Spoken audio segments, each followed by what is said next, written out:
Alors, bonjour ou bien bonsoir, ça dépendra donc de l'heure à laquelle vous êtes.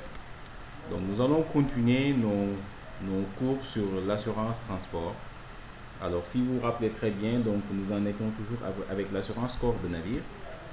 Donc, aujourd'hui, nous allons voir donc un point ou bien deux points, la tarification donc en assurance corps et le règlement donc des sinistres. Alors, pour la tarification donc en assurance corps de navire, lorsqu'on parle donc de tarification, en fait, ce n'est rien d'autre que la détermination donc de la prime d'assurance donc du navire, n'est-ce pas? Donc, je disais que lorsqu'on parle donc d'assurance corps de navire et lorsqu'on parle donc de tarification donc dans ce type d'assurance, nous sommes simplement en train donc de montrer exactement donc comment on détermine donc la prime d'assurance. Maintenant, pour déterminer donc la prime d'assurance, il y a d'abord donc des préalables, n'est-ce pas? C'est ce que je qualifie donc comme étant donc les préalables à la tarification. Alors, dans ces préalables-là, vous avez donc quatre éléments. Le premier élément, donc, c'est le recueil d'informations, n'est-ce pas? C'est la première procédure, donc le recueil d'informations. Ensuite, c'est suivi du tri, c'est-à-dire il faut collecter donc le maximum d'informations qui concernent peut-être à la fois le navire et son propriétaire. Ensuite, une fois après avoir donc collecté ces informations, aussi il faudra donc en faire le tri. Peut-être pour voir donc quelles sont les informations qu'il faut recueillir, qu'il faut préserver.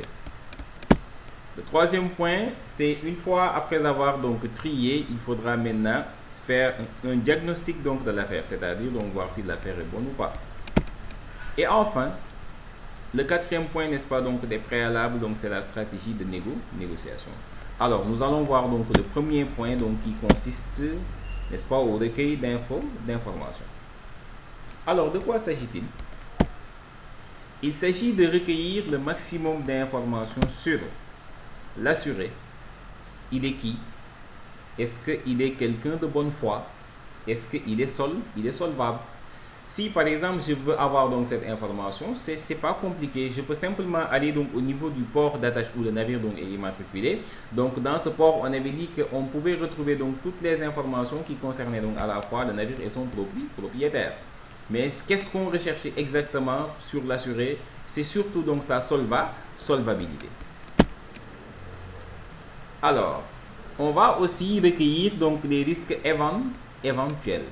C'est-à-dire, il faudra donc regarder est-ce que le navire donc connaît souvent donc certains risques. Il faut aussi donc regarder donc sa sinistralité. La sinistralité, comme je l'ai expliqué donc dans les vidéos précédentes, c'est le nombre ou le taux de sinistre sur une période donc déterminée. Généralement donc sur les 2 ou 5 dernières années. Parce que si par exemple c'est un navire donc qui connaît tout le temps donc des sinistres, alors ce ne serait pas sûr donc pour l'assureur, n'est-ce pas, donc d'assurer donc ce type de navire. Il faudrait également recueillir, avoir donc des informations sur la moralité et l'expérience donc de l'assuré. Est-ce que c'est quelqu'un qui a l'expérience donc de la navigation maritime? Est-ce que également donc c'est quelqu'un, comme je l'ai dit, donc de bonne foi? Il faudrait aussi chercher le maximum de renseignements sur le navire, ses caractéristiques techniques, son état d'entretien, l'existence ou non d'hypothèque, vente, saisie ou confiscation et également son équipage. Alors, si je veux avoir des renseignements sur le navire, c'est très simple. Je vais simplement demander à l'assuré donc de me fournir un document sur lequel, n'est-ce pas, en tout cas, figurent toutes les informations, toutes les caractéristiques techniques et tous les aspects techniques également donc du navire. Ce document-là, comme on l'avait, n'est-ce pas, donc présenté, n'est-ce pas, donc lors de nos vidéos précédentes, ce document, donc, c'est le Ship's Particular. Le Ship's Particular, comme on l'a dit, c'est quoi? C'est la pièce d'identification donc du navire. Vous avez donc toutes les caractéristiques du navire donc sur ce Ship's Particular. Vous avez donc le propriétaire. Vous avez, n'est-ce pas, donc le pavillon. Par exemple, le pavillon, il est important.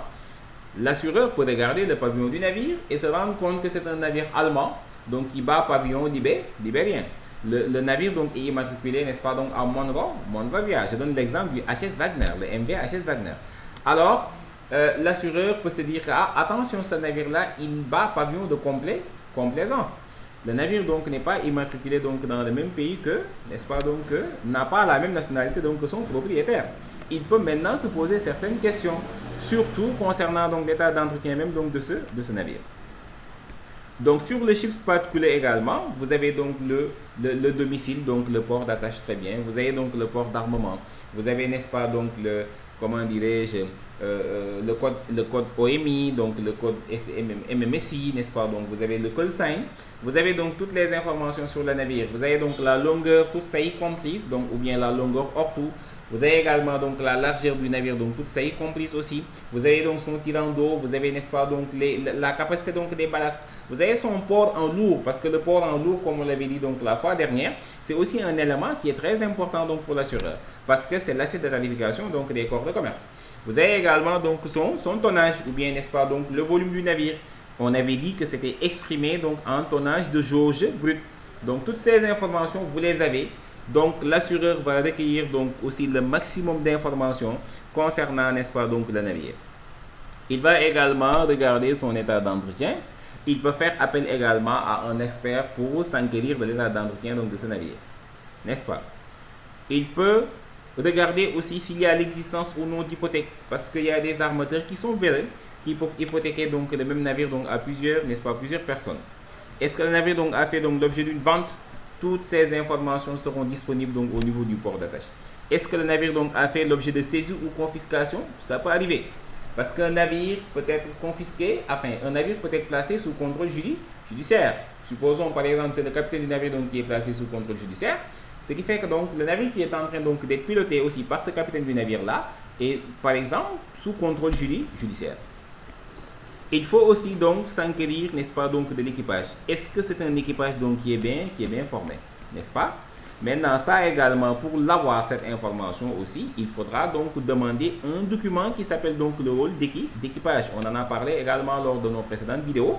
Il faudra donc demander ce qu'on appelle donc le crew list. Je continue. Après maintenant avoir recueilli donc le maximum d'informations, il faut les traiter.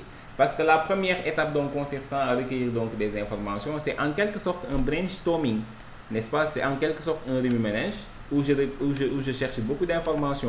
Maintenant, une fois après les avoir recueillies, maintenant il faut essayer donc de les classifier. Il faut essayer également donc de les hiérarchiser. Il faudrait voir maintenant quelles sont les informations qui sont pertinentes et qu'il faut impérativement donc retenir. C'est sur la base maintenant de ces informations que l'on va donc tirer des conclusions. Alors, cette partie ou bien cette étape consiste à faire un traitement des informations obtenues et en faire donc le tri. Il ne faudra retenir donc que les informations qui sont jugées pertinentes. C'est bon? N'est-ce pas? Après avoir traité des informations, maintenant il faudra donc tirer des conclusions. C'est ce que j'entends par diagnostic donc de l'affaire. À partir donc des informations pertinentes retenues, il faudra conclure si le risque est bon ou mauvais. Autrement dit, s'il faut assurer ou non ce navire. N'est-ce pas? Ensuite, la quatrième étape, donc c'est la stratégie de négociation. Alors là, on a peut-être tiré la conclusion que impérativement, bon, ce navire donc peut faire l'objet d'une assurance. Alors cette stratégie-là, ça consiste en quoi? Négocier avec l'assuré. Est-ce qu'on va appliquer donc des réductions ou bien est-ce qu'on va augmenter donc la prime d'assurance, n'est-ce pas? Calculer, vous voyez? Est-ce que, bon, il faudrait également que les deux parties aussi réfléchissent sur les modalités donc de paiement. Est-ce que maintenant donc l'assuré il va, n'est-ce pas, donc souscrire une assurance ou, n'est-ce pas, donc les primes sont versées automatiquement donc au début de la souscription, n'est-ce pas, et souvent un certain nombre donc de mois. Est-ce que c'est mensuel, est-ce que c'est trimestriel, est-ce que c'est semestriel ou bien est-ce que même c'est annuel? Alors, il faudrait aussi voir donc si il ne faudrait pas donc introduire ou non donc des franchises. Il faudrait également négocier avec donc l'assuré et lui proposer peut-être une garantie ou bien lui proposer donc différentes garanties, également en retenir une. Donc si vous vous rappelez très bien, on avait identifié donc 5 types de garanties: la garantie tout risque, la garantie FAP sauf, la garantie FAP absolument, la garantie, n'est-ce pas, donc FA absolument, et la garantie PPTD, c'est-à-dire perte totale et délaissement. PTD, c'est bon. Je continue.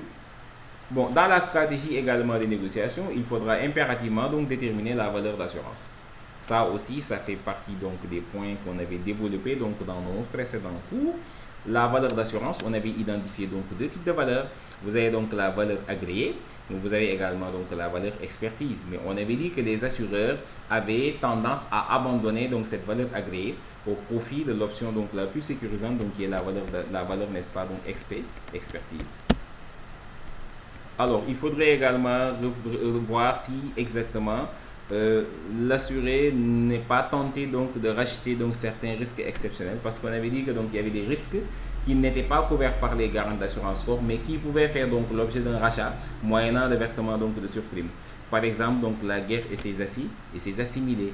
Par exemple donc la piraterie. Supposons par exemple que le navire fréquente une zone géographique donc qui est infestée donc de pirates. Alors il a tout intérêt à essayer donc de racheter donc ce risque exceptionnel et d'en faire maintenant donc un risque couvert. Donc etc. Alors, maintenant la question à se poser donc c'est quels sont les paramètres donc de la tarification. Alors pour les paramètres de la tarification, vous avez donc la typologie donc du navire. Oui, le tarif également dépend de quelque chose. Est-ce que nous sommes donc en présence donc d'un corps de commerce, ou bien est-ce qu'on est en présence donc d'un corps de pêche? N'est-ce pas? Donc la typologie du navire. Donc comme on avait dit, on peut identifier donc plusieurs types de navires en fonction, n'est-ce pas, donc de la nature du fret, n'est-ce pas, qu'il transporte.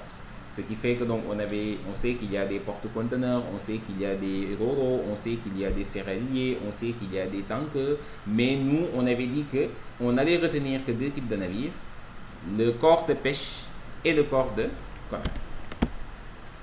La nature de la coque, est-ce que donc c'est un navire avec une coque en bois?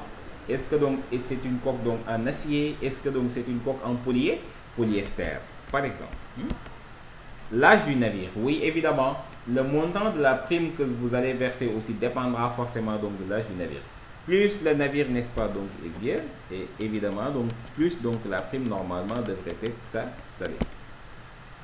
La garantie souscrite, tout à fait. Donc quelqu'un qui souscrit une garantie tout risque couvre beaucoup plus de risques que quelqu'un qui souscrit à une garantie FAP, sauf ou bien FAP absolu, absolument. Parce que là-bas, donc, il y a des risques couverts certainement qui seront exclus. Vous avez également le tonnage du navire. Comme je l'avais dit, le tonnage, n'est-ce pas, c'est l'assiette de tarification, donc des corps de pêche. Vous aurez certainement aussi le port en lourd, comme je l'ai dit aussi, qui est l'assiette de tarification, donc des corps de commerce. Et impérativement aussi donc la valeur d'assurance donc du navire. Parce que généralement, le taux de prime se calcule donc sur la base donc de la valeur donc du navire. Et enfin, il y a un élément par contre qui est quand même subjectif, parce que tout ce que j'ai donné comme élément donc c'est objectif, mais ça par contre c'est subjectif. La sinistralité donc du navire dans les 3 ou 5 dernières années. Donc ça, si on l'a, donc très bien, on peut voir s'il faudrait peut-être pas augmenter donc le taux de prime en fonction, n'est-ce pas, de la sinistralité. Supposons par exemple un navire qui connaît plus de 5 sinistres donc durant une année. Chaque année donc c'est comme ça, ce navire-là. Si on compte donc l'assuré, il faudrait impérativement donc, n'est-ce pas, voir, en tout cas, regarder donc ce paramètre-là. Et encore même, il faudra aussi recueillir d'autres informations. Le sinistre-là est dû à quoi? N'est-ce pas? Ça s'est passé quand est-ce? Ça s'est passé combien de fois? Également, combien ça a coûté comme réparation? N'est-ce pas?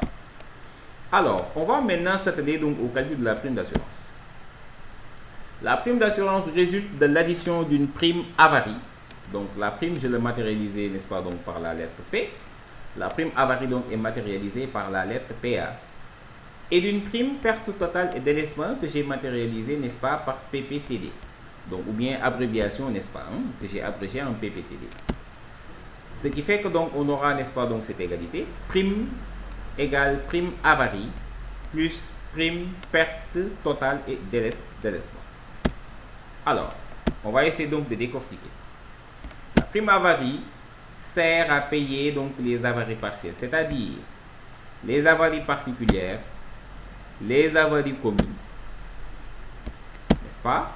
Les frais d'assistance et de sauvetage, parce que les frais d'assistance et de sauvetage également, c'est des dépenses qui ont été engagées, donc c'est des avaries faites, n'est-ce pas? Les dommages directement causés, n'est-ce pas, donc au navire, ou bien les mesures qui ont été prises, n'est-ce pas, pour des sacrifices qui ont été faits, donc ça, c'est des avaries dommages. Maintenant, s'il y a des dépenses qui ont été encourues, n'est-ce pas, afin de permettre, n'est-ce pas, au navire de pouvoir continuer donc son chemin, alors là, ça sera donc des avaries frais. Ce sont des avaries frais, n'est-ce pas?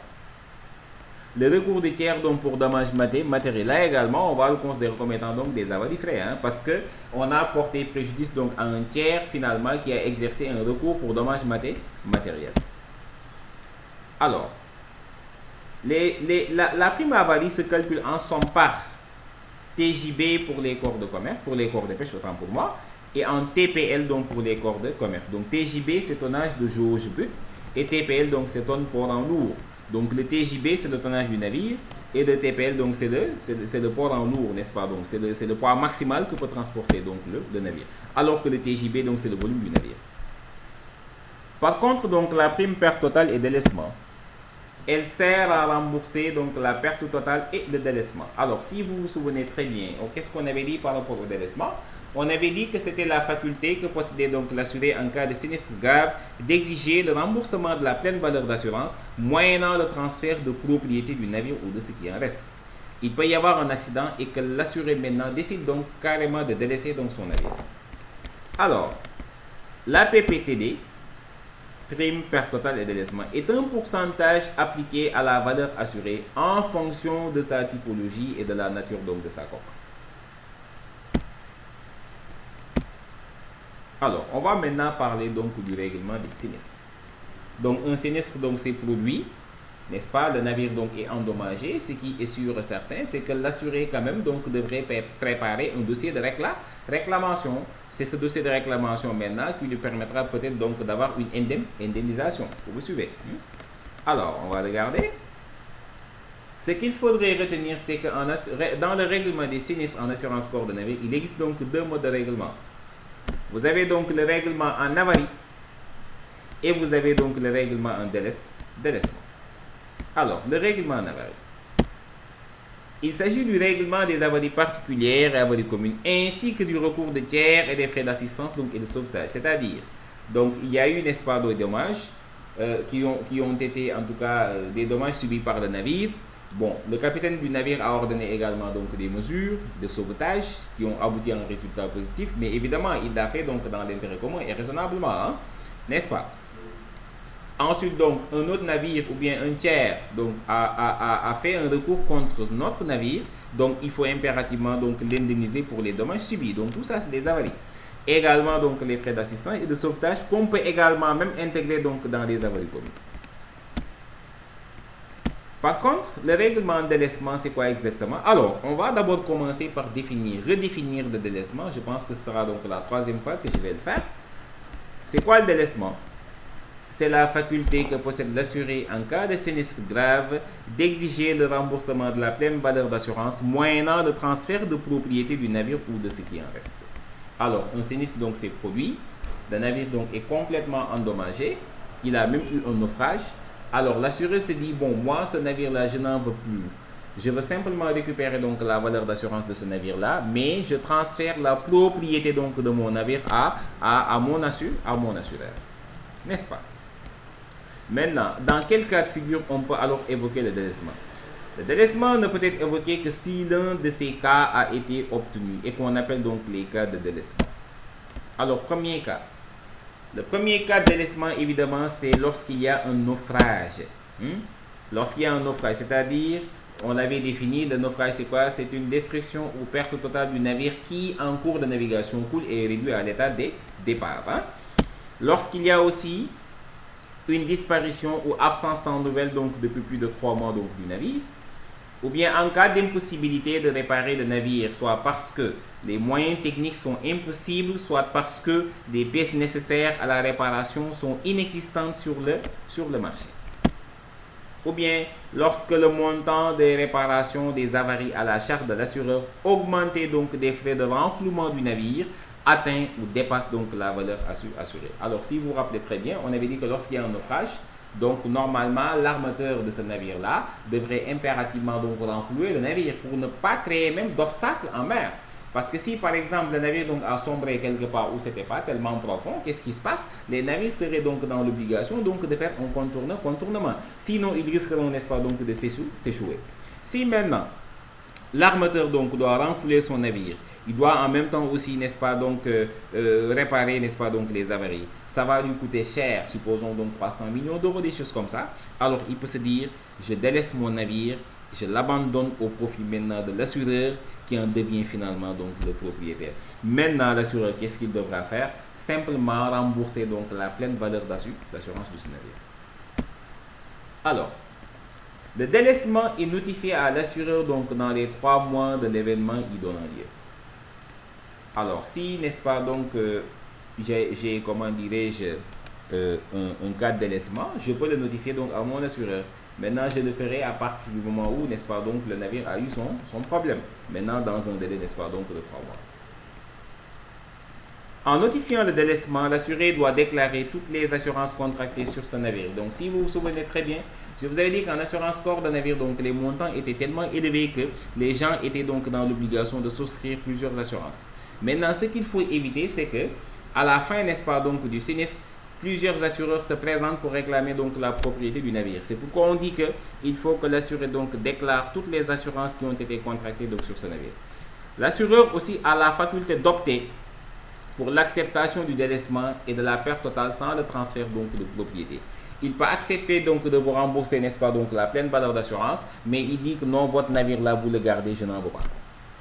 Ou bien, maintenant, toutefois, cette décision doit être notifiée à l'assuré donc dans un délai de 30 jours à compter de la date à partir de laquelle le dossier de réclamation complet donc lui a été remis. Alors voilà, donc je viens donc de terminer. Je pense que